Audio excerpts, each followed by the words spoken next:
Welcome to Talking Points. I'm Esme Murphy. You're hearing a lot about AI these days, but have you heard of what's happening at the Mayo Clinic in the breakthrough of diagnosing cancer, specifically pancreatic cancer? Pancreatic cancer is the 11th most common cancer in the U.S., but it's the third deadliest. Half of all pancreatic cancers are first diagnosed when a patient is already at stage 4, and the 5-year survival rate is just 13%. But with AI at the Mayo Clinic, it's a new ballgame. AI can see cancer in patients that the human eye and other sophisticated medical diagnostic machines cannot. That means diagnosing that cancer on average 438 days earlier than it would normally be diagnosed. And that means dramatically better patient outcomes.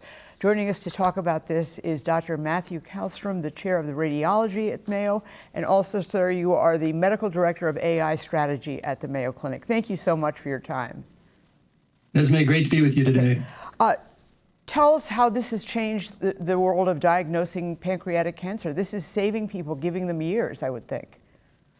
Well, Esme, I think the stage we're at is we're right at the beginning of launching a clinical trial to prove how well it works. The model that's been developed, runs on CT scans, and with this, we can see things on a CT image that, I'm a radiologist, that we don't see with the naked eye as easily. To compare how well it works, I'm about 50% in terms of being able to pick up these early stage cancers, where this model that's developed can actually pick it up about 97% of the time.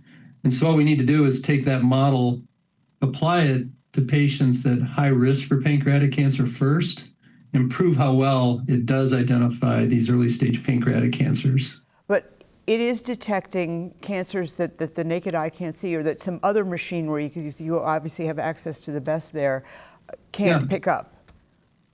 Yeah, so how it works, I think it helps for people to understand this.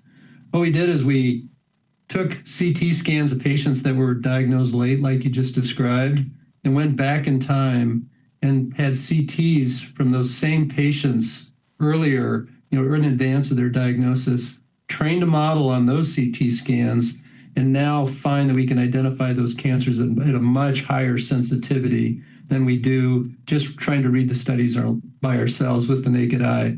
So really, between the AI model running on the CT scan and the radiologist, you really have a much greater opportunity to pick up those early stage cancers. And the way you teach the computer, I was reading, you're actually feeding them 1 million slides, so they go through that, and then one example is 5 million slides. I mean, that's really amazing.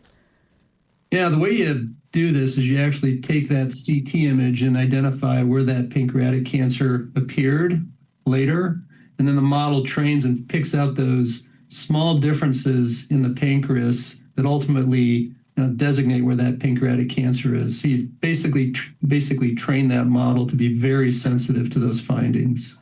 What other applications does this technology have in terms of other cancers or diagnosing other ailments? Yeah, it's a great question. What we're really trying to do is early detection and interception of cancer, as we apply machine learning or deep learning, and also use generative AI solutions, these large language models that you're hearing about, to train on really large data sets. You talked about 5 million. That's one of the models that we've built with all the digital pathology data that we have, where you can actually start to characterize the different types of cancer cells, for example, on a slide, even an unstained slide, and be able to help the pathologist in their role in identifying these cancers. Let me ask you, how much time and how much resources in terms of dollars did it take you to get to this point where you're about to go to clinical trials?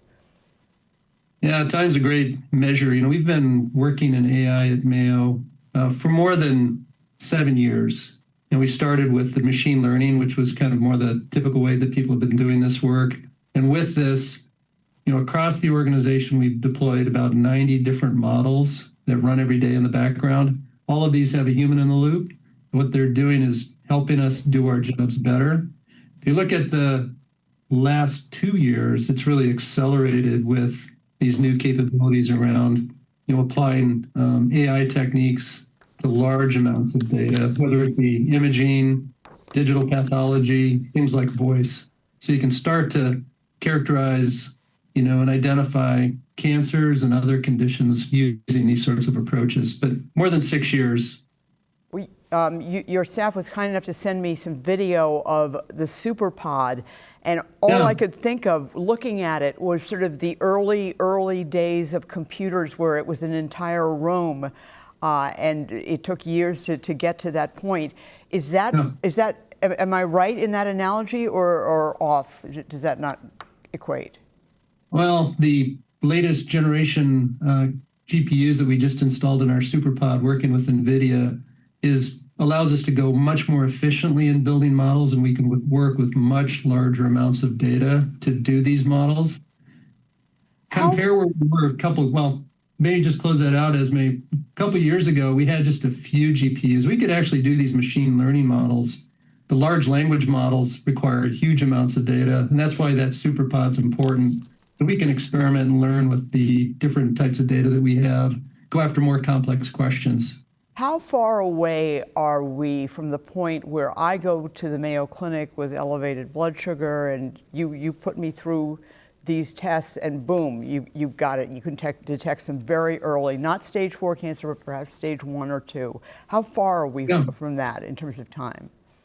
If you talk about the pancreatic cancer model, when we do this clinical trial, it'll probably take us about a year to enroll patients to do this and validate it.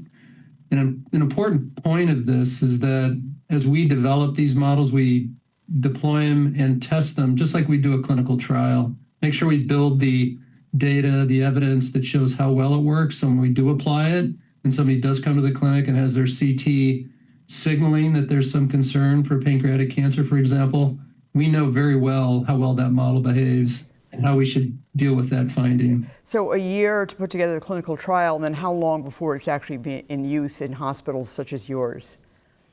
We're going as fast as we can. It's pretty hard to answer that question. I think we know how important a problem it is that we're going as fast as we can. Let me ask you, does AI, this kind of technology, does it make a mistake?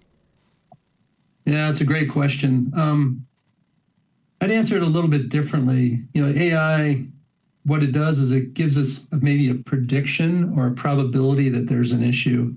So if you think about pancreatic cancer, there's going to be where we're clearly identifying a cancer, but it also might signal something that isn't a cancer. And so that false positive is a really important thing to manage. So you can imagine coming to the clinic and getting a result from this model that's been run that says, you might have pancreatic cancer.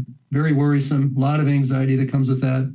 So we have to make sure that we can determine very accurately whether or not that's truly a cancer or not. So you go to that next level, maybe follow somebody very closely and make sure we can find out whether or not that's a cancer or not, or apply other techniques like liquid biopsy to refine and identify whether or not there's truly a cancer.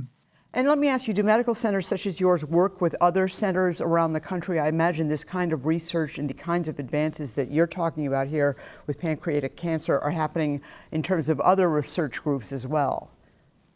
Yeah, that's a great question. What we've built is a platform where we have our data loaded, and all the data that's there has been de-identified and certified so that we can do research like this with that data. Other centers across the world have also joined the platform. So now when you build a model, you can actually make sure that that model kind of sees other types of data so it's not biased in terms of how it performs, improves its performance. So I think that's one important vehicle that we have to bring in diverse sets of data and make our models better. All right. Well, listen, Doctor, thank you so much. This is really fascinating. We'll continue to follow this evolution, which is really life-changing, obviously. Thank you so much. Thanks, Esme. Great talking with you. And that does it for this edition of Talking Points. Please email me with comments and suggestions at esme@cbs.com. Thank you so much for watching. I'm Esme Murphy, WCCO News.